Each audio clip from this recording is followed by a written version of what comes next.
Cuando cierras los ojos e imaginas la corte de Versalles en el siglo XVII, ¿qué es lo que ves? Probablemente ves las escenas de las películas. Ves salones inmensos llenos de espejos brillantes, candelabros de oro macizo, damas con vestidos de seda de 3 metros de ancho, pelucas blancas perfectas y hombres empolvados bailando el minueto con elegancia. Imaginas perfumes de rosa, lavanda y talco llenando el aire. Imaginas al rey Sol, Luis XIV, caminando como un dios en la tierra entre sus cortesanos. Parece la cumbre de la civilización, del lujo y de la sofisticación europea, ¿verdad? Bueno, abre los ojos, porque la realidad olfativa e higiénica de ese lugar te haría vomitar al instante. Si tuvieras una máquina del tiempo y pudieras aterrizar en medio de la Galería de los Espejos en 1680, lo primero que te golpearía no sería la belleza de la arquitectura, sería el olor. Un olor tan denso, ácido y penetrante que te haría arder los ojos. Una mezcla de sudor rancio de miles de personas que no se lavan desde hace meses, ropa podrida, comida echada a perder, animales muertos y, sobre todo, el olor inconfundible a heces y orina humana, frescas y secas, embarradas por todas partes. Versalles no era un paraíso, era una alcantarilla a cielo abierto recubierta de oro. Era el lugar más sucio, antihigiénico y peligroso para la salud de toda Francia. Y hoy, en este video, te explicaré exactamente por qué era literalmente un asco ser un noble en la corte del Rey Sol. Prepárate, porque después de escuchar esto nunca más verás un perfume francés de la misma manera. Para entender el nivel de degradación tenemos que empezar por el problema número 1, las necesidades fisiológicas. Imagina esto. Versalles, en su apogeo, alojaba entre 3.000 y 10.000 personas cada día. Nobles, sirvientes, guardias, visitantes, embajadores. 10.000 personas que comen, beben y obviamente tienen que ir al baño. Había solo un pequeño problema. En Versalles no existían los baños. En el siglo XVII, el concepto de inodoro privado con desagüe no existía. Existían las letrinas comunes, pero en Versalles eran pocas, estaban lejos y a menudo se desbordaban. Entonces, ¿qué hacían los duques, las condesas y los príncipes cuando la naturaleza llamaba? Simple. Lo hacían donde podían. Las crónicas de la época están llenas de quejas horripilantes. Los pasillos del palacio, esos mismos pasillos decorados con frescos invaluables, se usaban regularmente como urinarios y letrinas públicas. Era absolutamente normal para un noble, quizás mientras esperaba una audiencia con el rey, bajarse los pantalones en un rincón del pasillo, detrás de una cortina de terciopelo o incluso en las escaleras y liberarse allí mismo en el piso. Las damas no se quedaban atrás. Con sus faldas inmensas y pesadas no podían correr afuera. Muchas de ellas usaban un accesorio llamado bourdaloue, una especie de salsera de porcelana que podían meterse bajo las faldas mientras estaban de pie. Pero a menudo, durante los bailes llenos de gente o las ceremonias de muchas horas, no había tiempo ni forma. Y entonces, simplemente se dejaban ir allí, sobre el piso de madera encerada, esperando que el perfume cubriera el olor. Imagina caminar por el palacio más rico del mundo y tener que fijarte dónde pones los pies para no pisar excremento humano. La servidumbre intentaba limpiar, pero era una batalla perdida. El olor impregnaba la madera, las alfombras, los tapices. Un visitante de la época escribió disgustado: «El Palacio de Versalles es un lugar magnífico, pero apesta a carroña y a orina en cada rincón. Pero si piensas que los pasillos eran lo peor, espera a escuchar cómo funcionaba la privacidad del rey». Para Luis XIV, defecar no era un acto privado, era una ceremonia pública. El rey utilizaba la famosa chaise percée, literalmente la silla agujereada. Era un sillón de terciopelo con un agujero en el centro y una basinica debajo. El rey se sentaba allí, a menudo mientras recibía embajadores, ministros o favoritos, y hacía sus necesidades conversando amablemente. Ser admitido ante la presencia del rey mientras estaba en la silla agujereada era considerado uno de los mayores honores de la corte. Significaba que eras íntimo con el soberano. Imagina la escena. Tú estás ahí, intentando discutir sobre una guerra o un impuesto, mientras el hombre más poderoso del mundo te mira a los ojos haciendo fuerza en la taza. ¿Y la higiene personal? Aquí entramos en el territorio de la locura pura. Hoy nosotros asociamos a Francia con los perfumes y los jabones de lujo. ¿Pero sabes por qué los franceses inventaron perfumes tan fuertes? Exacto, para cubrir la peste de cuerpos que no veían el agua desde hacía años. En el 1600 y 1700 existía una creencia médica aterradora. Se pensaba que el agua caliente era peligrosa. Los médicos de la época creían que el agua caliente abría los poros de la piel y permitía que las enfermedades como la peste o los miasmas del aire entraran en el cuerpo y te mataran. Entonces bañarse con agua era visto como un acto suicida. Luis XIV, el Rey Sol, en 72 años de reinado, se dio, según las crónicas, solo 2 o 3 baños completos en toda su vida. Y los tomó solo porque los médicos se lo ordenaron como cura extrema para las convulsiones, no para limpiarse. Imagina a un hombre que vive 70 años, que suda, come, tiene sexo, monta a caballo y va de caza, sin darse nunca una ducha. ¿Cómo se lavaban entonces? Con el llamado aseo seco. Se frotaban la cara y las manos con un paño empapado en espíritu de vino o vinagre y se cambiaban la camisa blanca varias veces al día. La idea era que el lino blanco de la camisa absorbía la suciedad y el sudor del cuerpo. Si la camisa era blanca, tú estabas limpio. Una lógica impecable, ¿verdad? El resultado era que bajo esos trajes de brocado de oro y terciopelo carmesí, había cuerpos incrustados de mugre, capas de piel muerta y sudor rancio. Cuando el rey pasaba, dejaba una estela. Sus amantes, como Madame de Montespan, se quejaban a menudo en privado de que besar al rey era un desafío, debido a su aliento pestilente.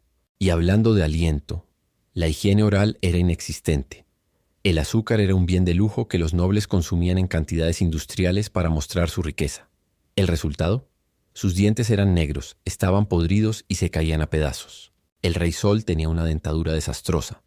En 1685, su dentista personal, un carnicero llamado Dacan, decidió arrancarle todos los dientes de la arcada superior izquierda porque estaban podridos, pero lo hizo con tal brutalidad, sin anestesia obviamente, que junto con los dientes rompió también una parte de la mandíbula y del paladar del rey. Por el resto de su vida, cada vez que el rey bebía vino o sopa, una parte del líquido le salía por la nariz debido al agujero que se había creado entre la boca y las vías nasales. Y ese agujero se infectaba a menudo, haciendo que su hálito oliera como una tumba abierta. Y sin embargo, todos tenían que sonreír y decirle lo magnífico que era. Pero no termina aquí. Subamos un poco más. Hablemos del cabello. ¿Ubicas esas pelucas blancas, enormes, esponjadas y llenas de rizos que ves en los cuadros? ¿Alguna vez te preguntaste por qué las usaban? No era solo moda, era necesidad. Debido a la suciedad, los piojos eran una epidemia imparable. Reyes, reinas, príncipes, todos tenían piojos. No importaba cuán rico fueras, la cabeza te picaba como la de un campesino. ¿La solución? Raparse a cero. Los nobles se afeitaban completamente la cabeza para eliminar los parásitos y luego se ponían las pelucas. Pero había un problema. Las pelucas estaban hechas de cabello humano comprado a los pobres, o de crin de caballo y cabra. Y las pelucas no se lavaban, nunca. Para hacerlas ver blancas y limpias, se rociaban con polvo. Pero el polvo de la época no era talco químico. Era harina de trigo o almidón de arroz, perfumada con esencias. Entonces tenías a cientos de personas caminando con kilos de harina en la cabeza. ¿Qué pasa cuando tienes harina, sudor y grasa animal en un ambiente sucio? Atraes a los insectos. Las pelucas de Versalles se convertían en nidos para nuevos piojos, para pulgas y en algunos casos horribles, si la peluca se dejaba en un rincón por la noche, atraía a los ratones. Había historias de pelucas que por la mañana contenían nidos de ratones o cucarachas, y los nobles se las volvían a poner en la cabeza, quizás aplastando algún insecto en el proceso, y se iban a bailar. Para rascarse la cabeza bajo esas montañas de pelo falso sin arruinar el peinado, inventaron unos bastoncillos de oro o marfil con una manita en la punta, llamados rascadores, que las damas llevaban siempre consigo para aliviar la picazón insoportable causada por los parásitos que se daban un banquete en su cuero cabelludo. Si todo esto no te ha dado ganas de darte una ducha todavía, hablemos de medicina. Estar enfermo en Versalles era una condena a torturas medievales. La medicina del tiempo se basaba en 3 cosas: sangrías, enemas y vómitos. ¿Te dolía la cabeza? Sangría. ¿Te dolía la panza? Enema. ¿Tenías fiebre? Sangría y enema juntos. El Rey Sol estaba obsesionado con los enemas. Se dice que se hizo más de 2000 durante su reinado. A veces se hacía hasta 4 en un día. Creía que limpiaban el alma además del cuerpo. La atmósfera en la corte era tal que hacerse un enema se convirtió casi en una moda. Pero el episodio más absurdo, que demuestra cuánto asco daba pero también cuán ridícula era la vida en la corte, es el de la Gran Operación. En 1686, el rey desarrolló un dolor terrible en el trasero. Tenía una fístula anal, una infección dolorosa que le impedía montar a caballo e incluso sentarse en el trono. Los médicos probaron de todo: cataplasmas, sanguijuelas, pociones. Nada funcionaba. Al final, el cirujano real, Charles-François Félix, entendió que tenía que operar. Pero nadie había operado jamás a un rey en esa zona tan delicada. Si fallaba, lo decapitarían. El cirujano pasó 6 meses entrenando. Tomó docenas de prisioneros y pobres de los hospitales de París que tenían el mismo problema y los operó en secreto para perfeccionar la técnica y construir instrumentos especiales. Muchos de estos pacientes de prueba murieron entre sufrimientos atroces y fueron enterrados de noche sin funeral. Todo por el trasero del rey. Cuando llegó el día, la operación fue un éxito. El rey se curó. Y aquí sucedió lo increíble. Tener una fístula anal se puso de moda. Los cortesanos, con tal de imitar al rey en todo, empezaron a fingir que tenían dolor en el trasero. Algunos iban con los cirujanos pidiendo ser operados aunque no tenían nada. Querían llevar las mismas vendas que el rey. Querían caminar cojeando como el rey. La fístula real se convirtió en un símbolo de estatus. Imagina una corte donde la aspiración máxima es que te corten el trasero para parecerte al jefe. Esa era Versalles. Y no había escapatoria ni en el nacimiento ni en la muerte. La privacidad no existía. Cuando una reina o una delfina tenía que dar a luz, no lo hacía en una habitación tranquila con un médico. Lo hacía en público. El parto de un heredero al trono era una cuestión de estado. Había que asegurarse de que no cambiaran al bebé. Entonces la habitación de la parturienta se llenaba de gente. Y no hablo de 2 o 3 testigos. Hablo de multitudes. Durante el parto de María Antonieta, años después, la multitud en la habitación era tan sofocante que la reina casi se desmaya por el calor y la falta de oxígeno. Había personas trepadas en los muebles, nobles que empujaban para ver mejor entre las piernas de la reina mientras ella gritaba de dolor y sangraba. El rey tuvo que abrir las ventanas a la fuerza para dejar entrar aire, nacer, vivir, enfermarse, ir al baño y morir. En Versalles todo era un espectáculo público, sucio y ruidoso. Y finalmente, hablemos de los animales. Los nobles amaban a sus mascotas, pero no estaban entrenadas. Perros, gatos y monitos andaban libres por los apartamentos reales. ¿Y qué hacen los animales no entrenados? Ensucian. Las crónicas cuentan que los perros del rey tenían permiso de hacer sus necesidades donde quisieran, incluso sobre los muebles o sobre la ropa de los cortesanos, y nadie podía decir nada. Así que además de la peste humana, había un olor constante a perrera sucia. Esta era la grandeur de Francia. Esta era la envidia de Europa.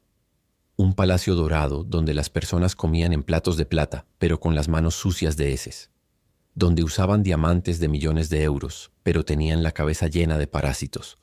Donde se inclinaban ante un rey que perdía líquido por la nariz mientras bebía y que los recibía sentado en una basinica. Versalles no era un sueño. Era un brillante, costoso y perfumado basurero de lujo. Era la prueba de que puedes cubrir la mugre con todo el oro del mundo, pero en el fondo, la peste se queda. Y tal vez, pensándolo bien, nuestra vida moderna con una ducha caliente, un dentista con anestesia y un baño privado con cerrojo. Es el verdadero lujo que ni siquiera el Rey Sol podía permitirse. La próxima vez que alguien te diga que quisiera vivir como un príncipe del 1700, cuéntale sobre la silla agujereada, la peluca con ratones y el agujero en el paladar. Y luego, dale gracias al cielo por tu jabón corporal. Si este video te dio ganas de correr a lavarte las manos, deja un like y dime en los comentarios, ¿sinceramente resistirías un día en Versalles o escaparías después de oler el primer perfume del pasillo? Suscríbete al canal para más historias que destruyen los mitos del pasado. Hasta la próxima verdad asquerosa.